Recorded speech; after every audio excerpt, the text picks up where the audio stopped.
Ito ang Jujutsu Kaisen Season 3 mula Episode 1 hanggang Episode 10. Pwede mong piliin kung anong episode ang gusto mong panoorin gamit ang timestamps Terra na magsimula. Habang maingat na nakikinig si Itadori sa paligid, biglang may cursed spirit na sumubok hulihin siya kaya agad siyang tumalon sa kabilang gusali, ngunit mas marami pang curse ang naghihintay sa kanya roon. At bago pa siya makatakas, hinablat siya ng napakalaking curse at ibinato siya sa kabilang gusali. Pero sa mismong sandaling yun, dumating si Yuta, pinatay ang curse, at agad siyang umatake kay Itadori gamit ang kanyang espada, ngunit nagulat siya nang mapigilan ni Itadori ang kanyang atake. Pagkatapos nito, bumalik ang kwento sa nakaraan kung saan makikita ang bahay ng Zenin clan. At dumating si Naoya Zenin para bisitahin ang clan head na si Naobito Zenin. Doon, malinaw ang pagiging mapangmata ni Naoya habang binabanggit niya ang tungkol kina Maki at Mai, ipinapakita ang bulok na paniniwala ng Zenin clan. At walang pag-aalinlangang sinabi ni Naoya na siya ang magiging susunod na head ng clan dahil useless ang lahat ng iba.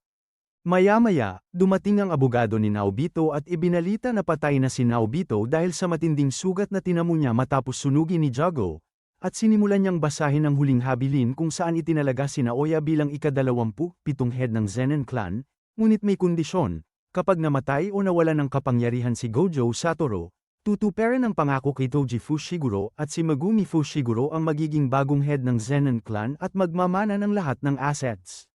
Lubos na nagulat si Naoya at agad niyang tinanong kung nasaan si Megumi. At nang malaman niyang hinahanap nito si Itadori na vessel ni Sukuna, nagpasya siyang patayin si Itadori para makarating kay Megumi at alisin ang lahat ng hadlang sa kanyang pagiging clan head. Samantala, inaalala ni Itadori ang mga nangyari sa Shibuya incident nang biglang lumapit si Choso at tinanong ang kalagayan niya. At kahit sinasabi ni Itadori na maayos siya, ramdam pa rin niya ang sakit ng tinamaan ng Black Flash at ang patuloy na paglakas ni Sukuna sa loob niya. Ngunit ramdam ni Itadori ang bigat ng kasalanan sa dami ng taong napatay niya. Muling umatake ang mga cursed spirit kaya hinatak ni Itadori ang atensyon ng mga ito at isa-isa niya silang dinurog gamit ang suntok at sipa hanggang sa pumasok siya sa isang underpass kung saan naghihintay si Chuso, at sa isang iglap ginamit nito ang piercing blood technique para lipulin ang mga curse habang tinatapos ni Itadori ang mga natira. Habang pinagmamasdan siya ni Choso, napansin niyang mas kalmado at mas kontrolado na ngayon si Itadori. Biglang dumating si Naoya Zenin at hinanap si Megumi. At nang hindi niya makita ito, sinabi niya kay Itadori na may death sentence na siya dahil wala na si Gojo para protektahan siya, at handa siyang sirain ang katawan ni Itadori para mailabas si Megumi. Sa isang iglap, umatake si Naoya at sinuntok si Itadori. Sumugod si Choso para tumulong ngunit hindi siya makasabay sa sobrang bilis ng curse technique ni Naoya, kaya naghagis si Itadori ng bato para mailigtas si Choso, at doon napansin niyang may kakaiba sa lakas ni Naoya na may kinalaman sa kanyang cursed energy.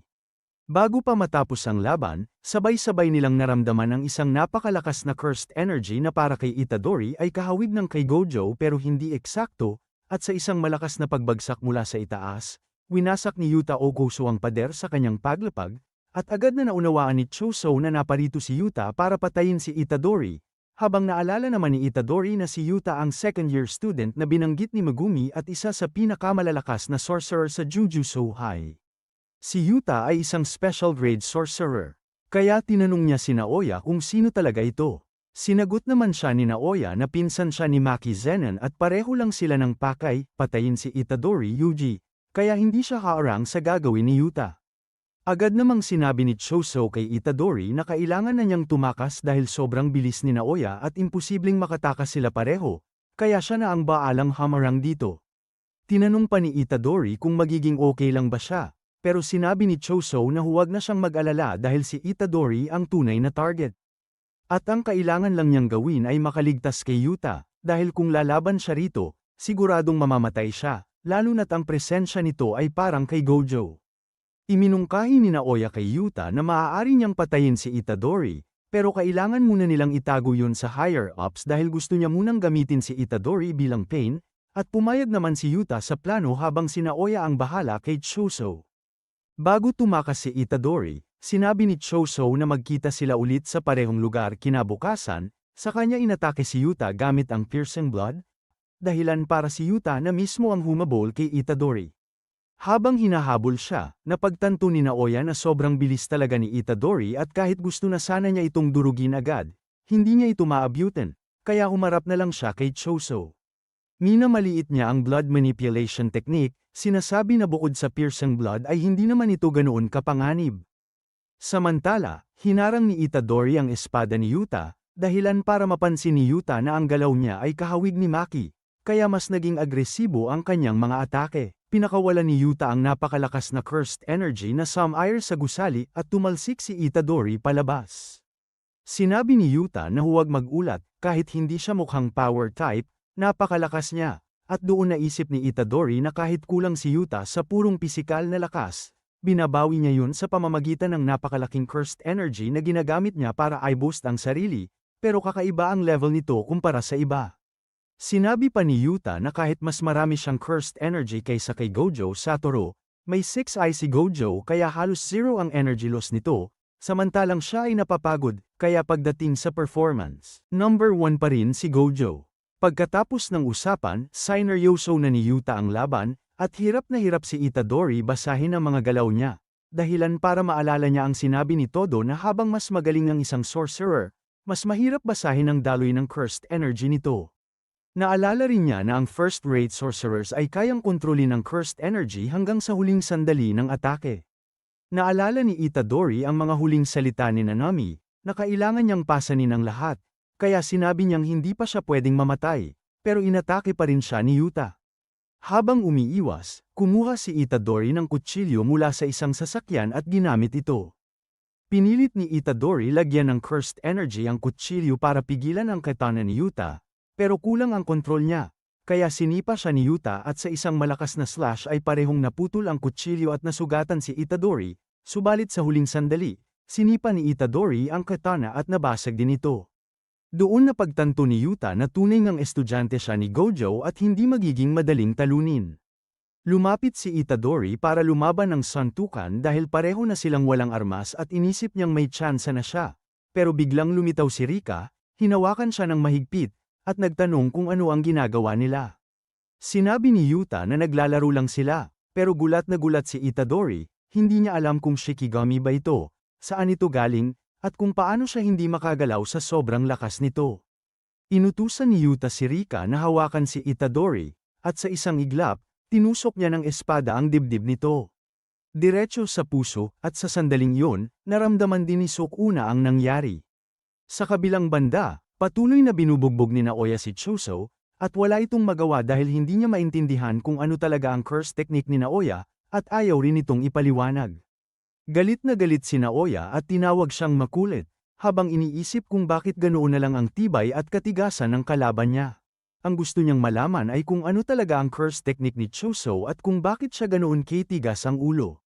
Dahil dito, ginamit ni Choso ang flowing red scale, ina-adjust ang lakas ng kanyang mga mata para masundan ang mga galaw ni Naoya, ngunit sa isang iglap ay bigla na lang nawala si Naoya sa harapan niya. Naramdaman ni Choso ang paparating na atake at nakaiwas. Pero agad din itong napansin ni Naoya, kaya gumamit siya ng kutsilyo at malalim na sinugitan si Choso. Napagtanto ni Naoya na ginagamit ni Choso ang flowing red scale para palakasin ang eye muscles nito at masundan ang kanyang bilis, pero para sa kanya, wala rin itong silbi dahil pinaghandaan na niya yun. Nang tanungin siya ni Choso kung galit ba siya sa sarili niyang mga kapatid. Diretsahang inamin ni Naoya na kinamumuhian niya sila dahil mas mahina ang mga ito kaysa sa kanya, at para sa kanya, wala silang halaga kung mabuhay man o mamatay. Sinabi naman ni Choso na tila ang lakas ni Naoya ay nagmula mismo sa kahinaan ng kanyang mga kapatid, bagay na hindi matanggap ni Naoya. Napansin ni Naoya na bumubuhos ang dugo ni Choso sa lupa, kaya umatras siya, ngunit biglang nagsimulang gumalaw ang dugong iyon at hinabol siya. Umatake ang dugo ni Choso kay Naoya, at kahit iniiwasan nito ni Naoya gamit ang kanyang curse technique, biglang tumahimik ang paligid at ang dugong tumalsik sa kanyang damit ay nagsimulang tumigas. Sinamantala ito ni Choso at agad siyang umatake gamit ang piercing blood. Ngunit sa huling sandali ay inactivate ni Naoya ang kanyang curse technique, habang papalapit si Naoya, hindi niya maintindihan kung bakit hindi agad umaatake si Choso, na siyang tumama at nakasugat kay Naoya. Humingi ng paumanhin si Choso at sinabing hindi niya kailanman maiintindihan kung paano nagagawang kamuhian ng isang tao ang sarili niyang mga kapatid. Saka siya muling umatake, ngunit biglang dumating si Yuta Okoso, sinuntok si Choso at ibinato palayo, dala-dala ang tila walang buhay na katawan ni Itadori Yuji. Biglang umubo ng dugo si Naoya at napagtanto niyang nalasan siya. Hindi niya inakalang kaya ring gawin yun ng blood manipulation, pero ramdam niyang hindi ito ordinaryong dugo. Dahil dito, tinanong ni Yuta si Naoya kung kaya ba niyang gamutin ang sarili gamit ang reverse curse technique. Kapalit ng isang kondisyon, si Naoya mismo ang magsasabi sa higher-ups na patay na si Itadori. Samantala, sa isipan ni Itadori, nakita niya ang kanyang ama na si Jin, habang pinipigilan naman ng kanyang lolo si Jin na lumapit sa ina ni Itadori dahil matagal na raw itong patay. Ngunit pinakiusapan ni Jin na huwag sabihin ang ganoong bagay dahil nananatili ang mga alaala sa isipan ng bata, at sa sandaling yun, biglang lumitaw ang ina ni Itadori, may marka sa ulo na kapareho ng kay Geto, at dito unti-unting nagsisimulang mabunyag ang mas madilim na katotohanan sa pinagmulan ni Itadori. Nagkamalay si Itadori, at sobrang natuwa si Yuta nang makita yun, pero si Itadori mismo ay litong-lito pa rin sa nangyayari. Kaya ipinaliwanag ni Yuta na noong Setyembre, dumalaw sa kanya si Gojo Satoru at hiniling na bantayan niya si Itadori. Ipinakita sa alaala ang usapan nila ni Gojo. Sinabi ni Gojo na kung sakaling may mangyari sa kanya, gusto niyang si Yuta ang mag-alaga sa mga first year at second year, at pagdating naman kay Hakari, sigurado raw siyang kakayanin nito ang sarili niya. Nagulat si Yuta at sinabing hindi niya kailanman maisip na may masamang mangyayari kay Gojo. Pero sinabi ni Gojo na kailangan talagang bantayan ni Yuta si Itadori, dahil tulad niya noon, sinubukan ding patayin si Itadori ng palihim. Kaya mas mapapanatag daw siya kung si Yuta ang mag-aalaga rito. Dahil sa mga salitang yun ni Gojo, napilitan si Yuta na magkunwari, dahil kung hindi niya ginawa yon, may ibang ipapadala ang higher-ups para patayin si Itadori o tuluyan nilang itago ang impormasyon tungkol sa kanya. Hindi rin naman daw tanga ang mga yon. Kaya para maging opisyal na executioner ni Itadori, napilitan si Yuta na pumasok sa isang binding vow kasama sila, isang kasunduang papatayin niya si Itadori. Iyon ang dahilan kung bakit niya ito pinatay, kaya humihingi siya ng tawad. Nagtanong si Itadori kung ganoon pala ang nangyari, bakit buhay pa rin siya ngayon. Ipinaliwanag ni Yuta na lahat yon ay dahil sa reverse curse technique niya. Sa mismong sandaling pinahinto niya ang puso ni Itadori, agad din niya itong sinimulang pagalingin gamit ang teknik na yon. Sinabi rin ni Yuta na pangalawang beses na itong namatay si Itadori sa mata ng lahat, pero sa sitwasyong yun, wala na talaga siyang ibang choice. Tinanong ni Itadori kung bakit niya ginagawa ang lahat ng ito, at ipinaliwanag ni Yuta na napakahalaga ni Itadori sa mga taong mahalaga sa kanya, kaya kailangan niya itong gawin. Dagdag pa niya, minsan din daw siyang nagkaroon ng kapangyarihang hindi niya kayang kontrolin at pakiramdam niya ay ipinilit lang yun sa kanya. Pero kasalanan pa rin niya ang lahat. Samantalang ang kapangyarihan ni Itadori ay hindi naman talaga kanya, kaya hindi dapat siya sisihin sa lahat ng nangyayari. Hindi pumayag si Itadori sa sinabi niya at iginiit na wala namang pinagkaiba kung kasalanan niya o hindi, dahil ang katotohanan ay maraming tao ang namatay dahil sa kanya. Biglang dumating si Fushiguro Megumi at sinabi kay Itadori na kailangan na nilang bumalik sa Jujutsu High, dahil sa oras na yon, pinakamahina ang barrier ng paaralan. Kaya walang makakapansin na naroon siya. Tumanggi si Itadori at sinabing hindi niya kayang magpanggap na parang walang nangyari, dahil may mga taong namatay dahil sa kanya. Sinabi naman sa kanya na hindi lahat ay kasalanan niya at hindi niya kailangang akuin ang lahat mag-isa. Hindi sila mga bayani na lumalaban para sa hustisya, sila ay mga Jujutsu sorcerer. Dahil dito, hindi rin kami madaling husgahan ng kahit sino, kaya kailangan naming patunayan ng paulit-ulit ang halaga ng aming pag-iral. At higit sa lahat, wala rin kaming oras para mag-focus sa sarili namin, dahil marami pa kaming kailangang iligtas na tao. Sigurado akong yun din ang gusto mong gawin, kaya una sa lahat, tulungan mo akong iligtas sila. Kaya Itadori, nakikiusap ako sa iyo, kailangan ko ang lakas mo. Dahil dito, nagdesisyon si Itadori na tutulong siya kay Fushiguro hanggang dulo. Ipinaliwanag ni Itadori na may plano si Yuta tungkol kay Sukuna at kay Fushiguro. At nagawa ni Sukuna na kontrolin ang katawan niya noon sa Shibuya dahil pinakain sa kanya ang 10 daliri ng sabay-sabay. Sa ngayon, 15 daliri na ni Sukuna ang nasa loob niya. Kaya kahit kainin pa niya ang natitirang 5 daliri ng sabay, naniniwala siyang hindi pa rin magagawa ni Sukuna na agawin ang kanyang katawan. Pero kung sakaling mangyari yun, nakikiusap siya na patayin siya agad, at buo ang paniniwala niyang kaya nila itong gawin. Pumayag si Yuta, at tinanong naman ni Itadori si Fushiguro kung ano na ang susunod nilang gagawin. Una, kailangan nilang bumalik sa Jujutsu High at makipag-ugnayan kay Master Tengen para malaman kung paano bubuksan ang Prison Realm, at kung ano talaga ang plano ni Noritoshi Kamo. Ang Calling Game ay parang isang terrorist attack laban sa buong mundo ng Jujutsu, at kung gusto nilang kontrolin ang sitwasyon, kailangan nila ng mga sagot, at si Master Tengen lang ang makakapagbigay nito.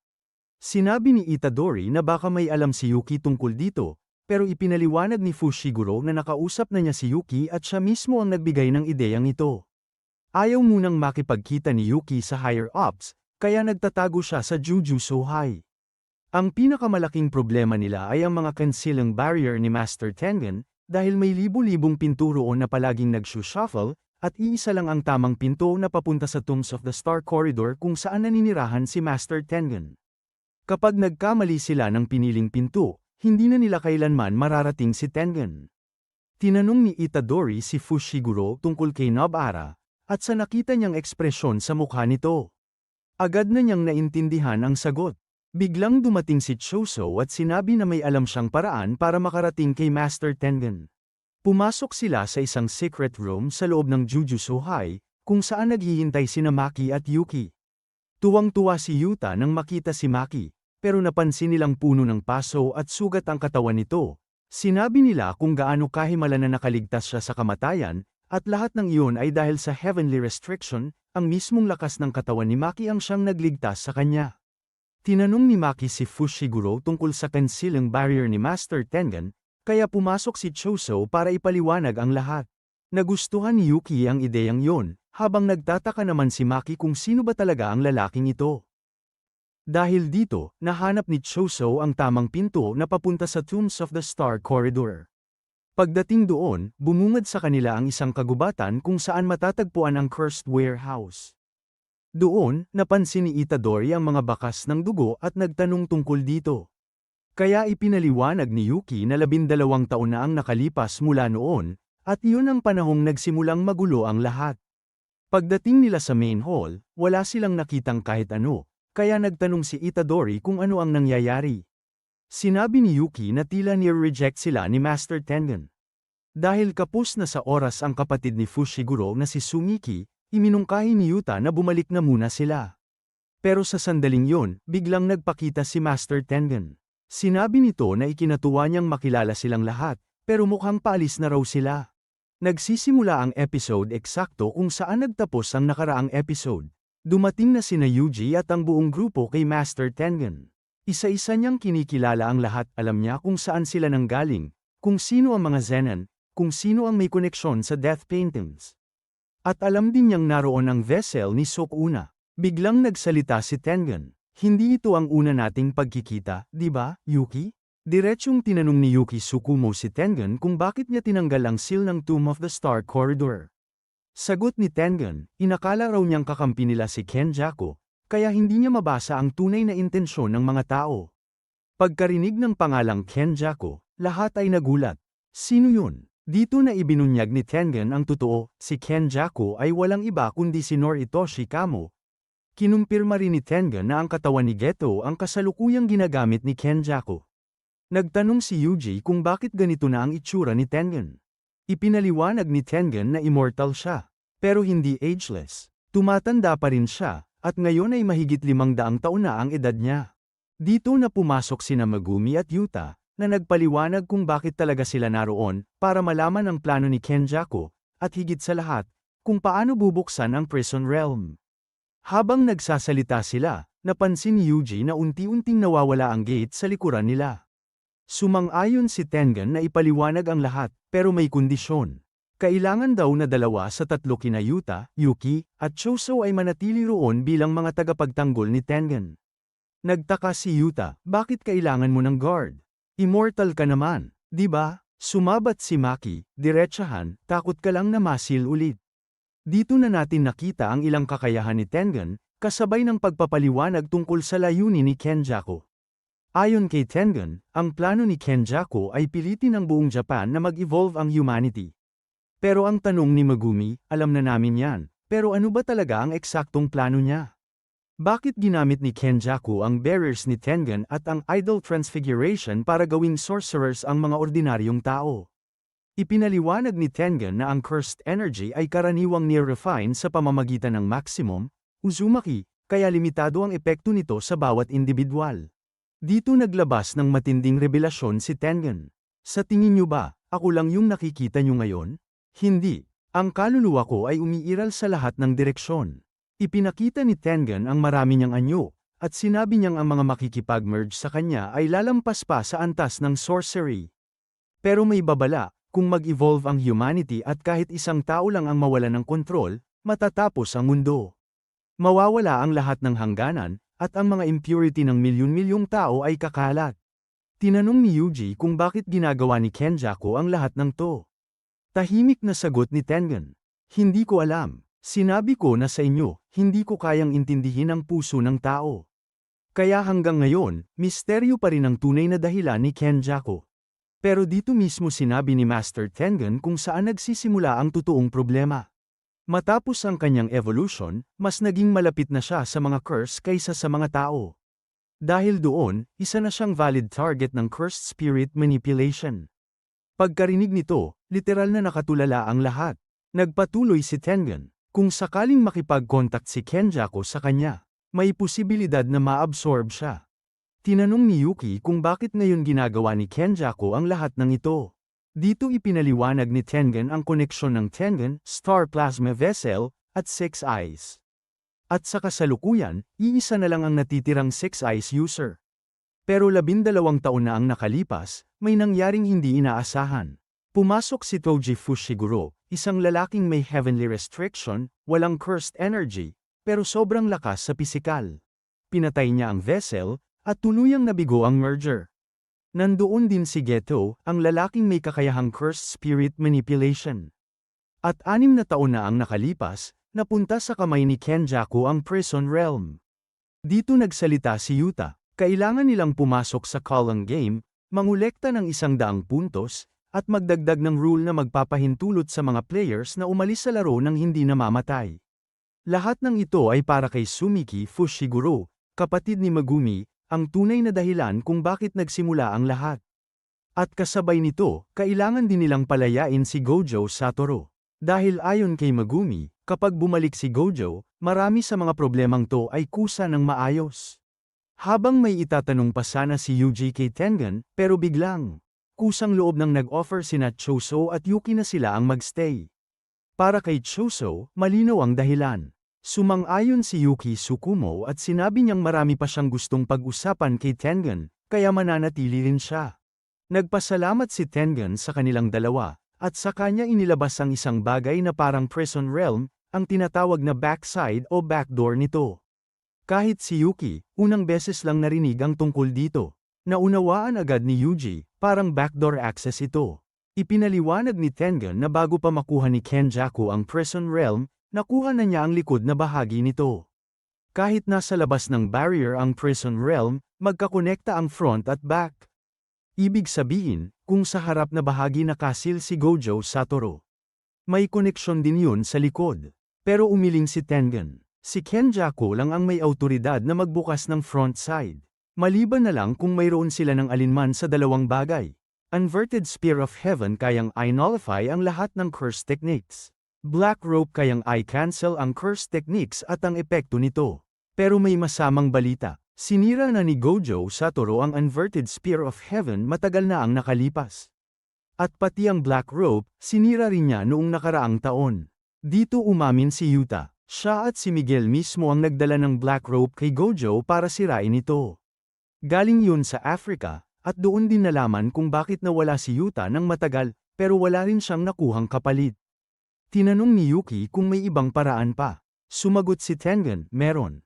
Sa loob ng Calling Game, may isang sorcerer na tinatawag ang sarili niyang Angel, isang sinaunang sorcerer na nabuhay ng libu-libong taon. Ang kakayahan ng Angel ay burahin ang kahit anong curse technique. Gamit ang kapangyarihan niya, posibleng mabuksan ang backside ng prison realm. Nagtanong si Megumi kung alam ba ni Tengen kung nasaan si Angel.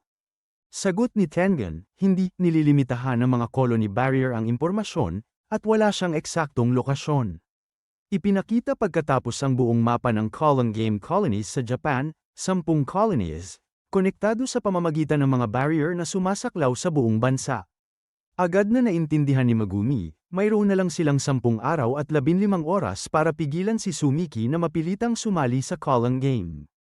Kinumpirma ni Tengen na ang mga tatangjing sumali ay papatayin. Ipinaliwanag ni Shoko Airi, base sa kanyang analysis, na ang prosesong ito ay dulot ng idol transfiguration, direktang konektado sa utak. Hindi ito binding vow, kaya kung mawala ang curse technique ng mga nagising, mamamatay sila. Dagdag ni Maki, walang risk ang mga taong walang curse technique. Tinanong naman ni Yuji kung ano ang mangyayari sa mga normal na taong naabutan na sa loob ng barrier. Sabi ni Tengen, may choice silang umalis.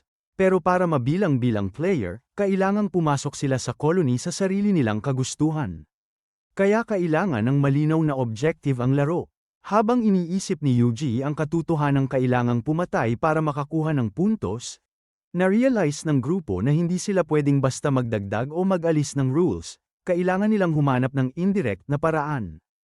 Akala ng iba, unfair ang laro. Pero sabi ni Tengen, may fairness sa loob ng sistema, lahat ng players ay kailangang sumunod sa parehong general rules. Kahit si Kenjaku, limitado rin ang sarili niyang rules. Tahimik na sabi ni Yuji, ibig sabihin, kailangan talaga nating pumatay. Sumagot si Megumi, may naiisip na siyang paraan. Sa puntong yun, sinabi ni Yuki na sapat na ang impormasyon. Siya at si Choso ay mananatili para bantayan si Tengen. Si Maki naman ay pupunta sa Zenon clan para bawiin ang mga cursed tools. Dahil matapos masil si Gojo, inangkin ito ng Jujutsu High. At dahil si Megumi na ang bagong head ng Zenon clan, may karapatan na sila sa armory. Nagulat si Yuji, head ka na ng Zenon. Bakit di mo sinabi? Sagot ni Megumi, mamaya na. Si Yuta ay papasok mismo sa Colon Game, para makakalap ng mas maraming impormasyon bago mapilitang sumali si Sumiki. Gagawin niya ito mag-isa, at sisiguraduhin hindi sila maglalaban-laban. Tinapos ni Maki ang usapan. Sundin niyo ang plano, puntahan niyo si Hakari. Nagulat si Yuji, sino si Hakari? Sagot ni Yuta, Hakari Kinji, third-year student, kasalukuyang suspended. Sagot ni Yuta, unpredictable siya. Pero kapag sineryoso niya, mas malakas pa siya sa kin. Kontra ni Maki, hindi. Matapos ang masusing pagpaplano, may charts, graphs, at goals. Naghiwa-hiwalay na sila. Nagpasalamat si Yuji kay Choso bago umalis.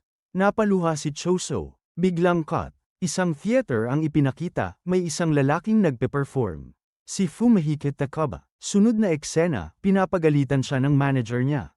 35 taong gulang na si Takaba, at sinasabihan na mag-quit, wala na raw lugar ang mga tulad niyang boomer sa industriya, at walang nakakaintindi ng jokes niya.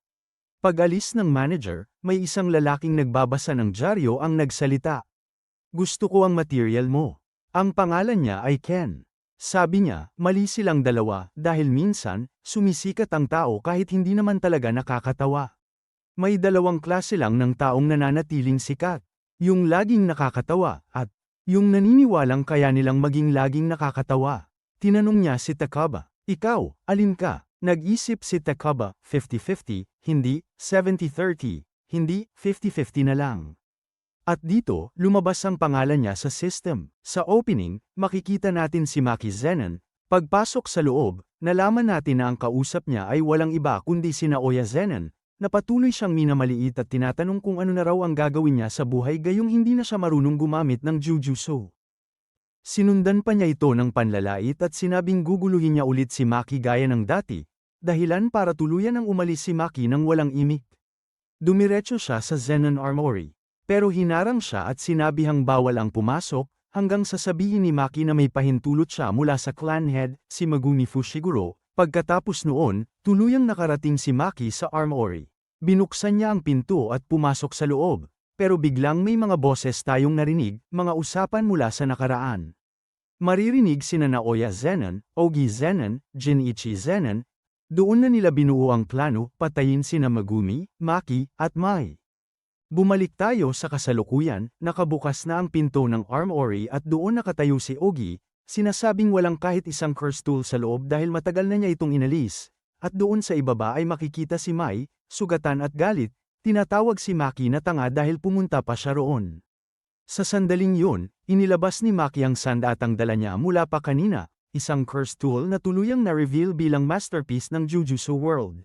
Samantala, naghahanda rin si Ogi na gamitin ang sarili niyang secret technique na tinatawag na Quivering Blue Flame.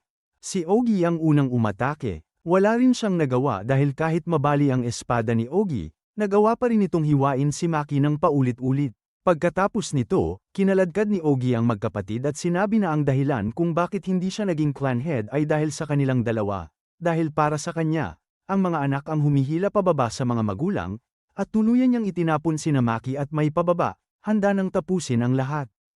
Halos patay na sila, sobrang sugatan, doon sinabi ni Ogi na naglagay siya ng mga cursed spirit sa loob ng silid, mga grade 2 pababa, at takot raw ang mga yun sa kanya.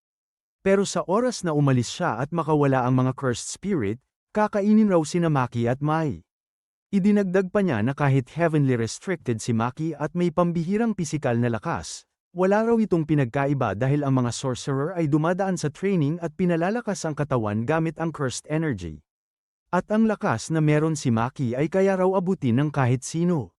Pag-alis ni Ogi, makikita natin si Mai na dahan-daang gumapang papunta kay Maki, tinitingnan kung buhay pa ito, at oo, buhay pa si Maki.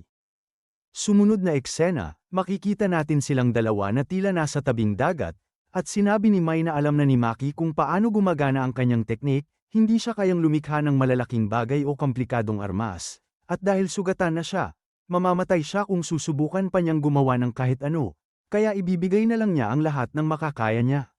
Dahan-dahan siyang naglakad papunta sa dagat habang pilit siyang pinipigilan ni Maki. Doon ipinaliwanag ni Mai na ngayon niya lang talaga naintindihan kung bakit itinuturing na malas ang twins sa mundo ng Jujutsu, dahil para may makuha, may kailangang isakripisyo, at hindi lang ito tungkol sa binding vow, kahit sa loika ng buhay, ang sakit ang nagpapalakas sa tao. Ibig sabihin, sa mundo ng cursed energy, si Mai ay si Maki. At si Maki ay si Mai, kaya kung ayaw ni Mai na maging mas malakas, hindi rin pwedeng maging buo si Maki. Hanggat nabubuhay si Mai, mananatiling kulang si Maki. Lumapit si Maki at sinabing naiintindihan na niya, pero pinakiusapan niya si Mai na bumalik, subalit ngumiti si Mai at sinabing may iiwan siyang regalo, kukunin niya ang lahat ng cursed energy ni Maki. Ang tanging hiling niya ay isang pangako, lipulin ang lahat. At ngayon si Maki ay may hawak na espada, napapalibutan ng napakaraming cursed spirits. Sa malayo, naramdaman ni Ogi na may kakaibang nangyari, isang takot na matagal na niyang inilibing, at sinabi niyang mukhang oras na para marumihan ulit ang kanyang mga kamay. Kaya ginamit niya ang curse technique na Blaze and Courage, determinadong sunugin ang lahat, at winasak niya ang buong gusali.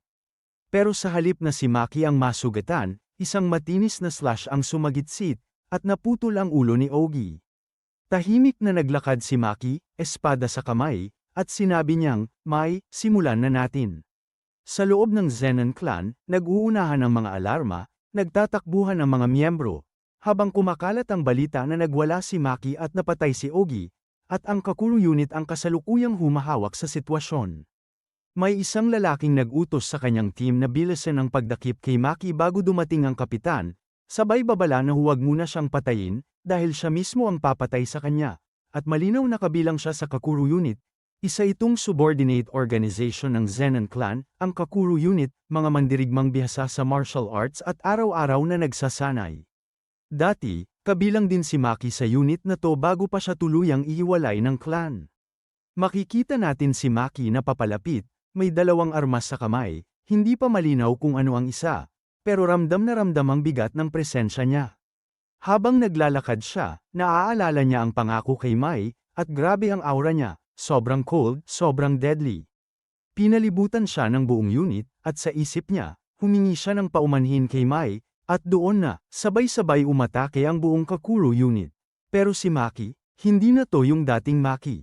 Sa bawat kisap ng mata, may mga taong lumilipad at bumabagsak, sobrang bilis na hindi mo na mabilang. Full-blown massacre. Black and white ang dating ng eksena, dugo lang ang kulay na nangingibabaw. Ang mga pader, bintana, at sahig, parang canvas ng isang madugong obra, dugo ang umaagos imbes na tubig. Isang kamay lang, kaya niyang liparin ang kalaban. Hindi na maipaliwanag ang laban, kailangan mo talagang makita. Posibleng ang isa sa mga espada ay dating kay Ogi, kinuha niya roon, pero siguradong ang isa ay ang espada na iniwan ni Mai para kay Maki. Maya-maya, dumating ang isang lalaki, isang miyembro ng mas mataas na grupo, at nadatnan niya ang buong team na wasak at nakakalat. Ang sahig at dingding naliligo sa dugo. Sa gilid, may isang sorcerer na gumamit ng curse technique, isang napakalaking kamay ang umusbong mula sa lupa, basang-basa sa dugo, sinusubukang durugin si Maki. Dito ipinaliwanag na ang paparating ay ang Hei Unit, isang elite group na tinuturing na semi-grade isa pataas sa Jujutsu High, at 3 sa kanila ang ipinakita. Biglang umatake si Maki sa isang may spike-like na anyo, sobrang linas ng galaw. Sobrang flawless, hindi maintindihan ng kalaban kung paano niya natiis ang suntok at patuloy pa ring gumagalaw si Maki ng buong bilis. At hiniwa ang leeg ng kalaban. Sumunod, isang cyberpunk-style cursed user ang lumitaw, gulat na gulat, si Maki to. Habang ang isa pang miyembro, si Renta, ay gumamit ng curse technique para umatake. Nakaiwas si Maki, nabagsak ang cyberpunk type, at dumating si Jinichi Zenin. Hirap si Renta na pigilan si Maki at binalaan niya si Jinichi na huwag kalimutan, na buhay lang sila noon dahil pinatawad sila ni Toji. At ngayon si Maki ay katulad na ni Toji. Sinabi niya ngayon na ang pagkakataon patayin na si Maki, huwag palampasin. Ginamit ni Jinichi ang kanyang teknik at nagpaulan ng suntok, hindi iilan, kundi parang milyon-milyong suntok, yumanig ang lupa, sumabog ang paligid, parang atmospheric blast, at inakala ni Renta na tapos na. Pero nang hamupa ang alikabok, makikita si Maki na hawak ang ulo ni Jinichi, at tahimik niya itong itinapon sa tubig. Pagkatapos, dumating si Naoya Zenin, na ngayon ang leader ng Hei Unit, at sinabi niyang wala raw bang puso si Maki at sobra raw ang ginawa niya. Tahimik na sagot ni Maki, wala na ang puso, dahil isinama na yon ni Mai. Ipinakita ang flashback ng batang Naoya, at kung paano niya hinahangaan si Toji habang magkasabay na umaandar ang alaala at ang kasalukuyang laban. Ginamit ni Naoya ang projection sorcery, inaatake si Maki ayon sa mga frame, paulit-ulit, at sinabing hinding-hindi siya magiging Toji.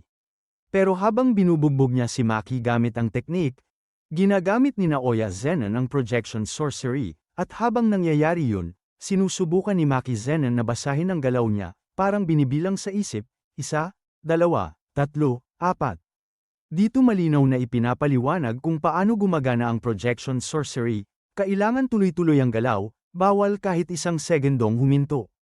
Pero may inilabas si Maki.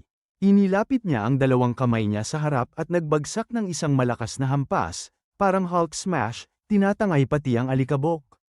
Sinabi niya na didiretsuhin niyang eye crash si Naoya para pigilan ang bilis nito.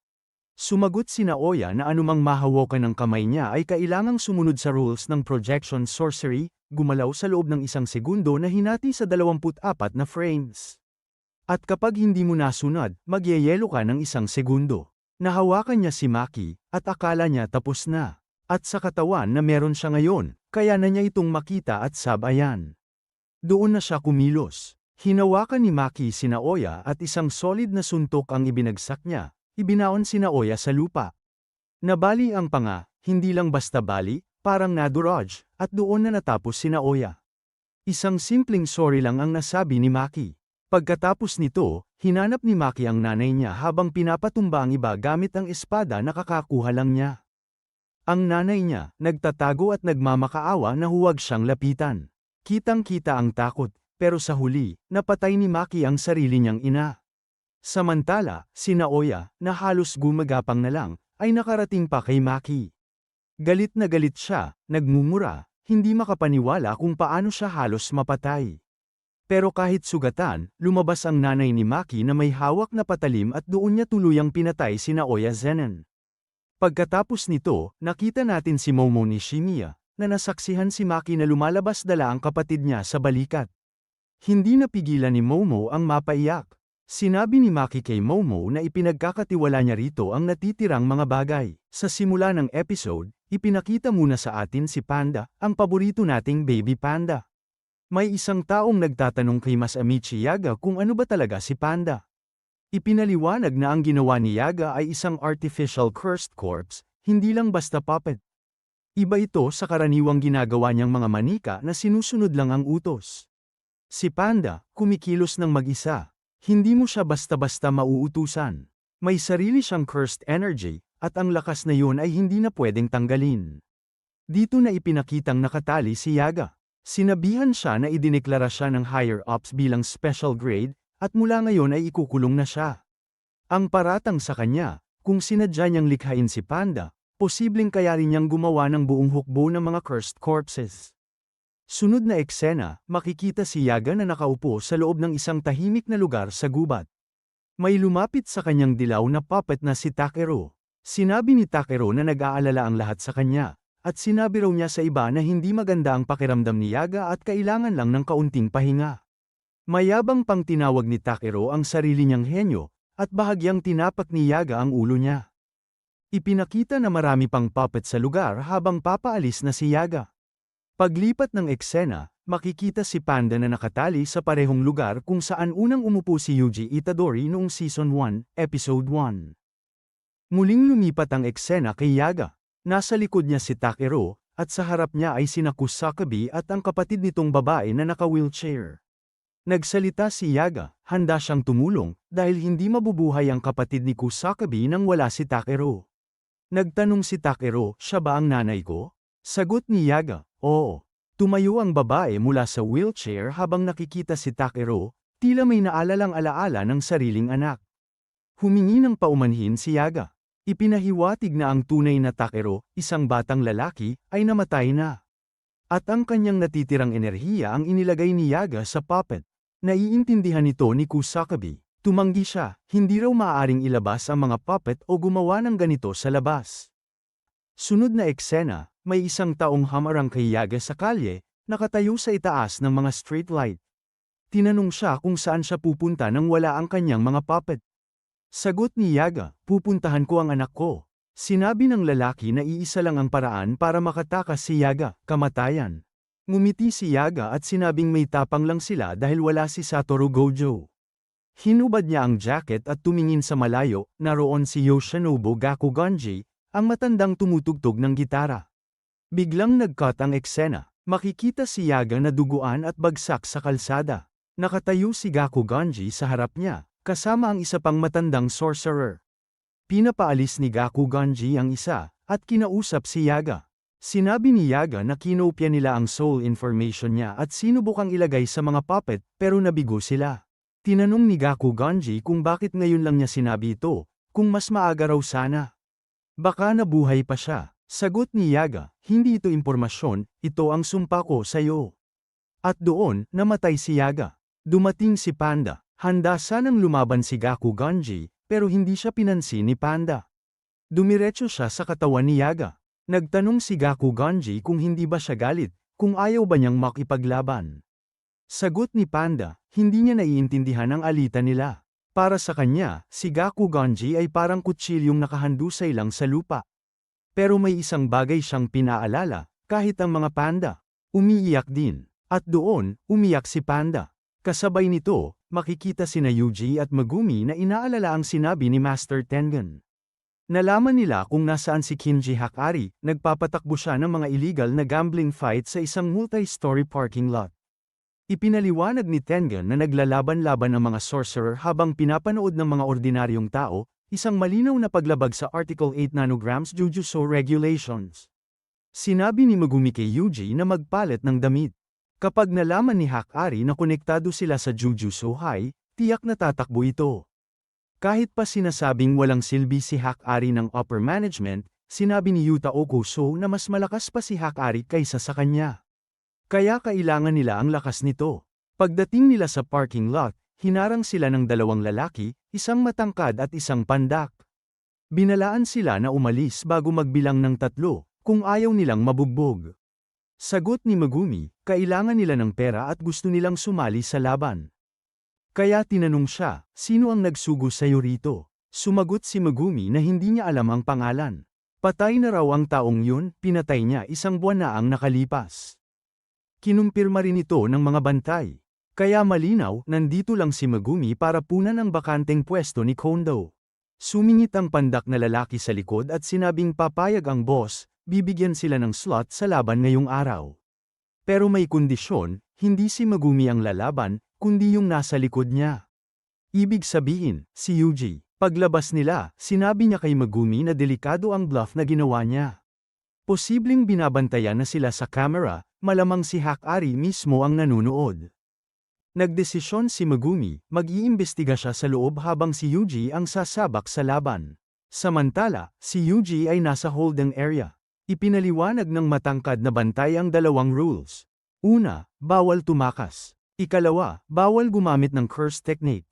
Sabi ni Yuji, okay lang sa kanya kahit gumamit ang kalaban ng curse. Nagtanong si Yuji kung ano ang itsura ng boss. Sabi ng bantay, kapag nagkita na sila, malalaman din niya. Kapag nagpakitang gila si Yuji, posibleng ipatawag siya ng boss. Ipinakilala ang kalaban ni Yuji. At ang kalaban ay walang iba kundi si Panda. Ipinakita si Kinji Hakari, nakahiga sa sofa kasama ang babaeng mukhang malapit sa kanya. Sabi ni Hakari, pakiramdam niya may mangyayaring exciting. Samantala, nag-iingay ang crowd habang nagsisimula ang laban. Habang naglalaban, tinanong ni Yuji si Panda kung nahanap na ba niya si Hakari. Sagot ni Panda, hindi pa, kilala sila ni Hakari kaya nananatili itong malayo. Magaan lang ang suntok ni Yuji, parang hinahaplos lang si Panda. Si Panda naman, todo arte, talon dito, talon doon, para pasayahin ang audience. Pareho silang nagtatago ng tunay na lakas dahil taga Jujutsu High sila. Lumakas ang sigawan ng commentator, 6 na buwan na raw siyang commentator pero ngayon lang siya ganito kasaya. Sa huli, kahit hindi talaga tinamaan, bumagsak si Panda. Nanalo si Yuji. Nagbiro pa si Panda, grabe ang suntok mo. Air report kita, binugbog mo ang isang hayop. May tauhan mula sa kampo ni Hakari ang tumanggap ng tawag, ipatawag si Yuji Itadori. Kita raw na paakyat ang momentum niya, pwede na itong gawa ng magandang script. Habang mainit ang bakal, hampasin. Pinagsabihan ng babaeng kasama ni Hakari, tigil na yan. Cutscene. Makikita si Panda sa gubat, mag-isa. Sinabi niyang posibleng makaharap ni Yuji si Hakari. Biglang dumating si Megumi at tinanong kung bakit hindi niya nakausap si Hakari. Sagot ni Panda, alam niya kung nasaan, monitor room sa rooftop, pero sa tuwing lalapit siya, parang mas lalong lumalayo ang pintuan. Parang Infinity ni Gojo Satoru. Posibleng curse technique ito ni Karara. Nagtanong si Megumi kung nangyayari lang ito kapag nasa monitor room si Karara. Hindi sigurado si Panda, pero mabuti raw at dumating sila. Plano ni Megumi, huwag umasa kay Yuji, pero sabi ni Panda, baka si Yuji lang ang kayang makalapit kay Hakari dahil hindi ito marunong magsinungaling. Kapag nakapasok si Yuji sa monitor room, saka gagalaw si Megumi. Alam din ni Panda ang blind spots ng camera at lokasyon ng mga bantay. Cut kay Hakari, kasama ni Yuji si Karara, papunta sa loob.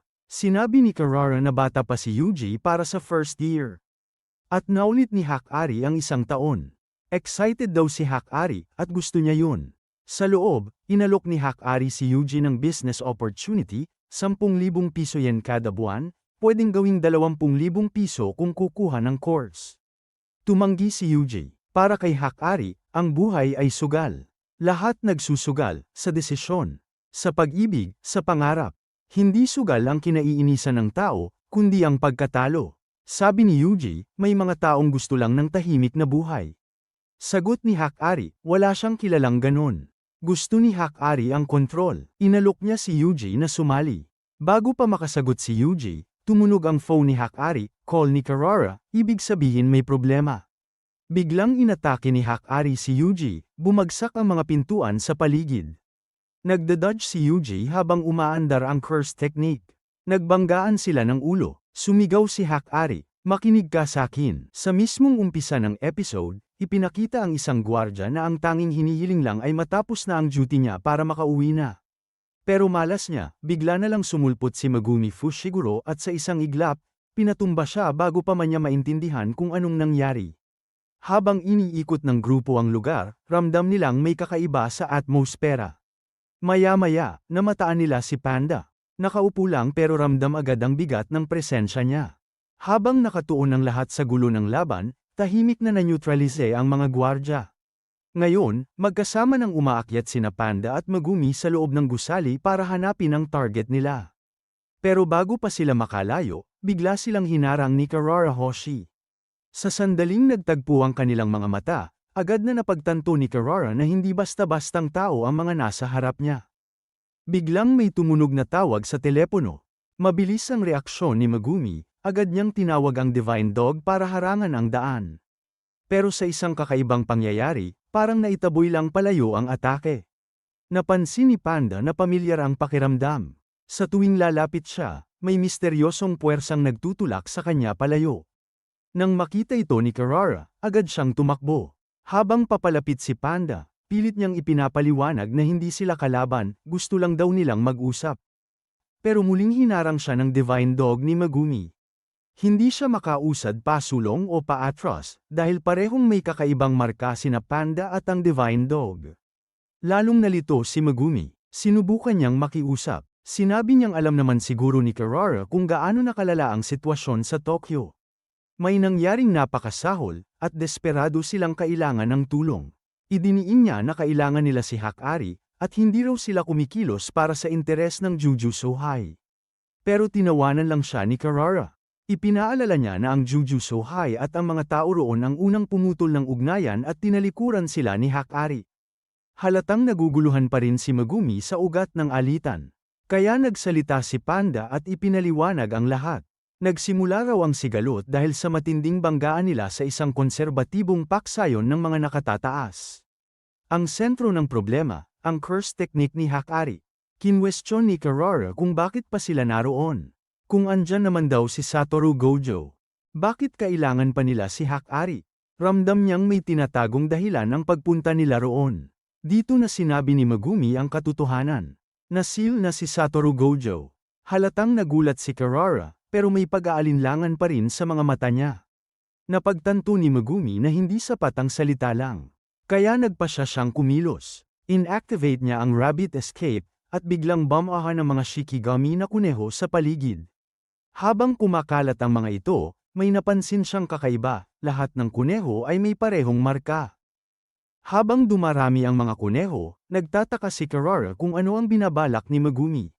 Sa isip niya, dahil ang mga Shikigami ay gawa sa cursed energy, at ang teknik niya ay nagmamarka ng energy mismo, tinatrato ng kanyang kakayahan ang bawat kuneho na parang hiwalay na gumagamit ng cursed energy. At sa dami ng mga yon, naniniwala si Karara na madudurog si Megumi sa bigat ng sarili niyang cursed energy. Pero habang patuloy na dumarami ang mga kuneho, bigla na lang silang naglalaho at nagiging abo sa hangin. Doon na unti-unting naintindihan ni Megumi kung bakit may kinalaman ito sa mismong mekanismo ng teknik ni Karara. Napansin ni Megumi na may marka rin siya, katulad ng mga Shikigami. Nang tanungin niya si Panda, nalaman niyang minarkahan din ito. Magkakaiba man ang mga simbolo, napagtanto ni Megumi na hindi random ang mga ito. Isa pala silang konstelasyon. Isang celestial map ang tunay na sikreto ng buong teknik. Doon na nagsimulang kabahan si Karara. Halatang nagulat siya na parang nabubunyag na ang lihim niya. Hindi siya makapaniwala na ganoon kabilis na unawaan ni Megumi ang logika ng kanyang kakayahan.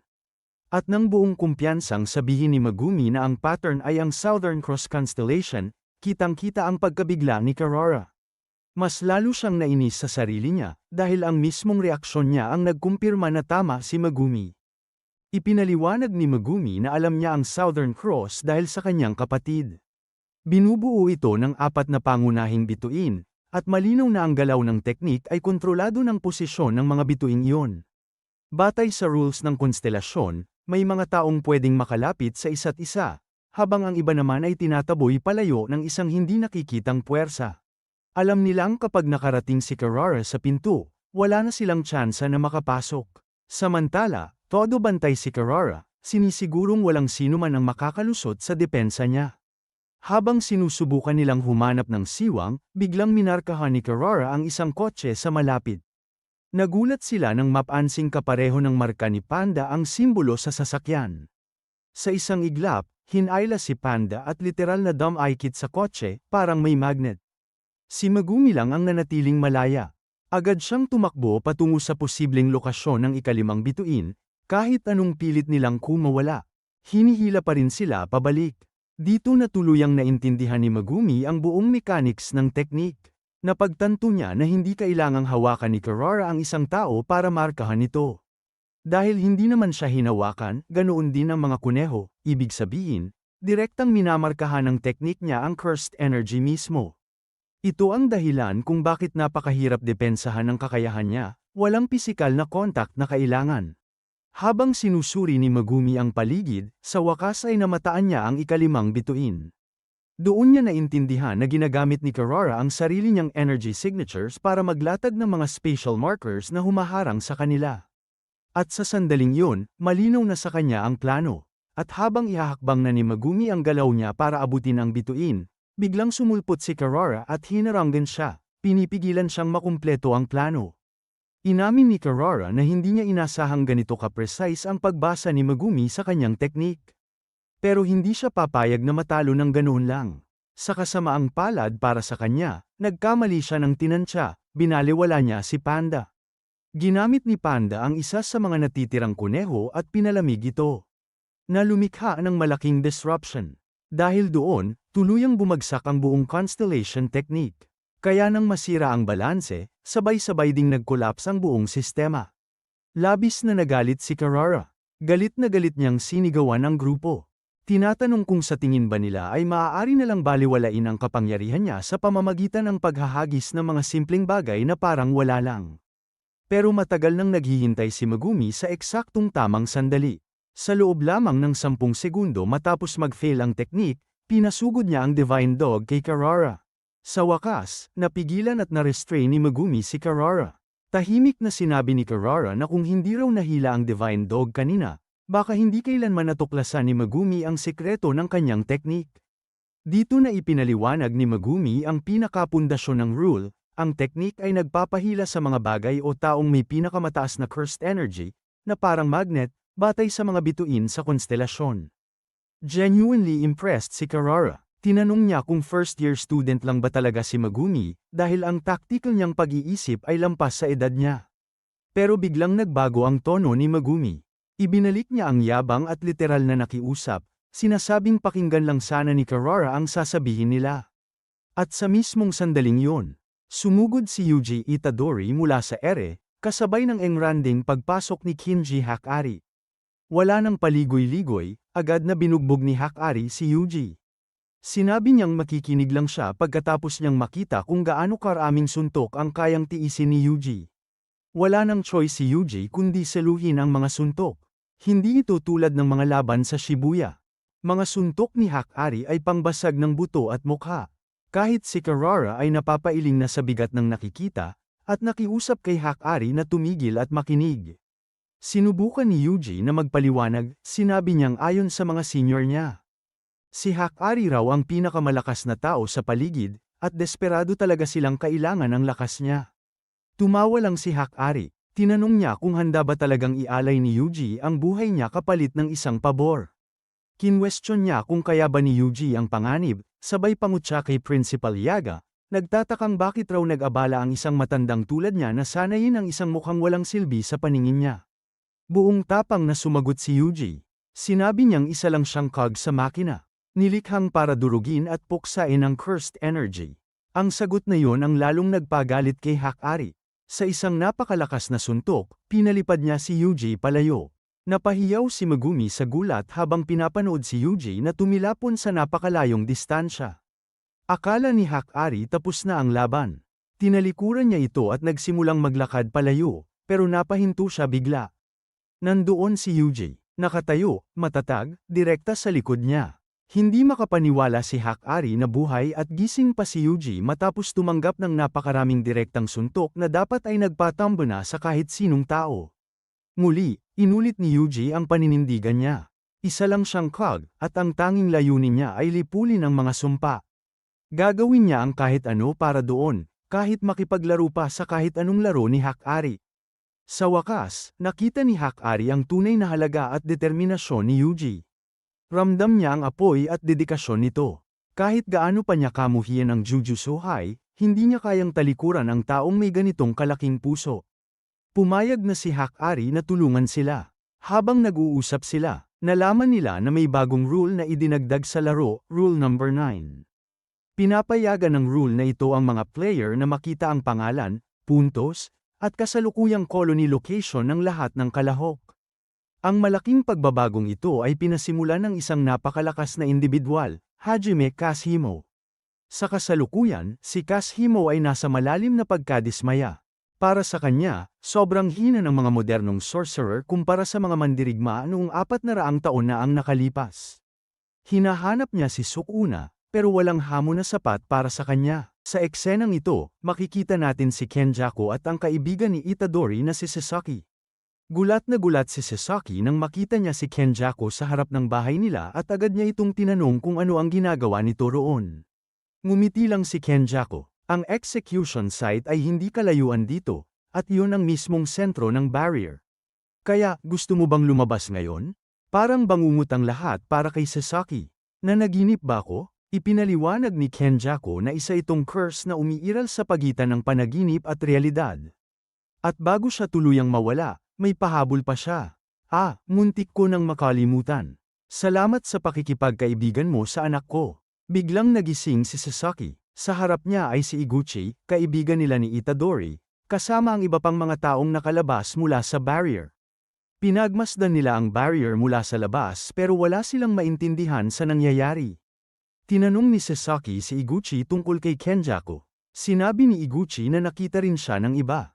Tinanong ni Sasaki kung may sinabi ba ito tungkol sa anak niya, pero umiling si Iguchi. Doon, naalala ni Sasaki si Yuji Itadori. Samantala, ipinaalam nila ang lahat kay Kinji Hakari. Hindi makapaniwala si Hakari na nas-ill na si Satoru Gojo. Idinagdag pa ni Panda ang mas masakit na balita, patay na si Principal Masamichi Yaga. Lalong nabigla ang lahat pero kalmado lang si Panda. Okay lang, hindi mo kailangang mag-alala para sa akin. Tahimik si Hakari sandali bago magsalita. Kung totoo ang lahat ng sinasabi niyo, wala na tayong choice. Hindi ako makapaniwala na ganito ang nangyari sa mga taong nagmalasakit sa akin. Huling beses na ganito ako ka-stressed, tinamaan ako ng pana sa puwitan. Pagkatapos ay ngumisi siya. Sige, tutulungan ko kayo sa Colin game. Pero huwag kayong magkamali, hindi ito dahil kaibigan ko kayo. Biglang nagsalita si Megumi. Hindi naman siguro ganun kahirap. Bakit mo nasabi yan? Tanong ni Hakari. Dahil ako na ang head ng Zenon clan. Natahimik ang lahat. Mas nakakagulat pa yun kaysa sa ibang balita. Kung may suporta siya ng Big Three families, mas madali nilang mababago ang rules. Pero iniisip ni Hakari ang isa pang problema. Paano niya pipigilan ang Zenon clan na pakialaman ang fight club niya? Sa ngayon, mas importante ito. Sige, temporary friends tayo, sabi ni Hakari. Biglang lumitaw ang Shikigami ng Colin game, ang Kogen. Attention, players! May isang player na nagdagdag ng bagong rule. Ayon dito, maaaring ma-access ng isang player ang pangalan, puntos, bilang ng nadagdag na rules, at kasalukuyang colony ng ibang player. Nagulat ang lahat. Ang mas nakakagulat, si Yuji Itadori ay nakarehistro bilang isang player. Pero paano? Naisip ni Yuji na baka konektado ito kay Sukuna. Posible bang isa si Ryaman Sukuna sa mga sorcerer na nakipag-contract kay Kenjaku noon? At ang pagiging cursed object niya ay parte ng kasunduang yon. Posible kayang kasama sa contract ang pag-participate sa Colin game? Napailing si Yuji. Pag-usapan na lang natin yan mamaya. Humingi siya ng tulong kay Kogen para ipakita ang listahan ng players. Lumabas ang data. Nakita ni Megumi na si Hajime Kashimo ang nagdagdag ng rule. Mayroon itong 200 points dati, pero nabawasan ng 100 matapos magdagdag ng rule. Lumabas ang listahan. Bukod kay Kashimo, may isa pang may mataas na puntos, si Hiromi Higuruma. Napangiti si Megumi. Magandang balita to. Kailangan natin ng player na may maraming points pero walang interes magdagdag ng rule. Nagplano sila ng paghahati ng grupo. Kinji Hakari at Panda ang pupunta sa Tokyo Colony No. 2. Sina Yuji Itadori at Megumi Fushiguro ang hahawak sa Tokyo Colony No. 1. Si Karara ang mananatili sa labas ng barrier para mag-monitor, dahil hindi gumagana ang cellphone sa loob. Si Hakari ang haharap kay Kashimo dahil base sa points nito, sobrang lakas niya. Si Panda naman ang magfo-focus sa paghahanap kay Angel dahil sa matalas niyang senses.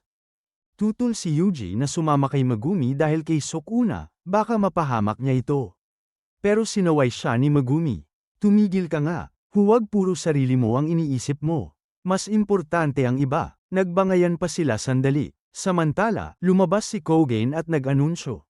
Ako si Kogen. Sa loob ng barrier na ito ay ginaganap ang Calling Game. Kapag pumasok kayo, magiging players kayo. Handa na ba kayong mag-participate? Sabay-sabay silang sumagot ng oo. Sa loob ng colony, may dalawang players, sina Hanyu at Amai, na naghihintay ng mga bagong papasok.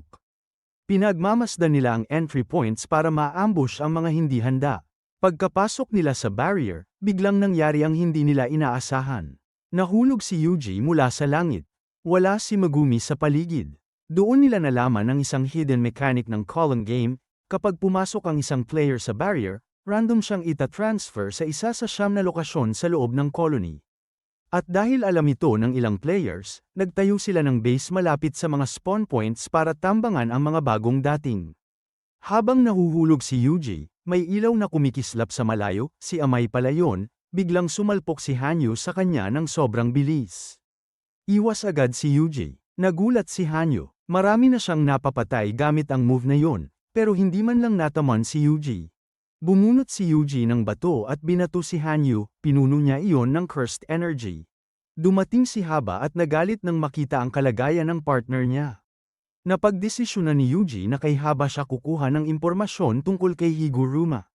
Samantala, sa ibang bahagi ng colony, may umatake ring babae kay Megumi, pero mabilis siyang na-counter ni Megumi at nabigyan ng leksyon. Bakit mo ako inatake? Ikaw ang unang kumilos, di ba? Akala ko, hindi kami mapaghiwalay ni Itadori, pero heto tayo, magkalayo na kami, at kahit gamit ang Shikigami ko. Hindi ko siya malocate. Ang area ng colony na to mas malaki pa sa Shibuya, kaya siguradong higit sa 2 kilometro ang layo ni Itadori sa akin. Pero okay lang, alam naman namin kung ano ang hahanapin. Oy, babae, kilala mo ba yung isang sorcerer na Higuruma? Anong feeling mo, na dahil natalo mo ako, ibibigay ko agad lahat ng info? Tumigil ka sa kalokohan at sagutin mo na. Sige, sasabihin ko. Kasi nasa room yung tao na may 100 points, kaya baka alam ko kung nasaan siya.